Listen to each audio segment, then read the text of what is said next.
তারপর কথা হয়েছে ওর সাথে?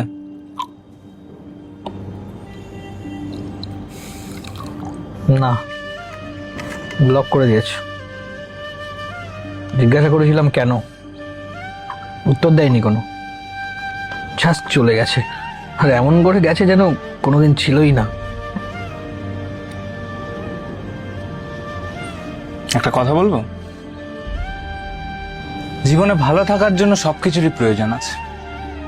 সুখে থাকতে গেলে যেমন একটা সঠিক পার্টনারের প্রয়োজন, তেমনি একটা ভুল মানুষকে ভালোবেসে ঠকে যাওয়াটাও প্রয়োজন। আনন্দে যেমন হা হা করে হেসে ওঠাটা দরকারি, ঠিক ততটাই জরুরি কান্না পেলে হাউমাউ করে কেঁদে ফেলা।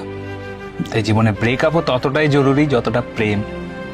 এই সমস্ত এক্সপিরিয়েন্সগুলো থেকেই তো মানুষ শেখে ভালো থাকা কাকে বলে, নইলে মানুষ কবেই ভুলে যেত ভালো থাকা।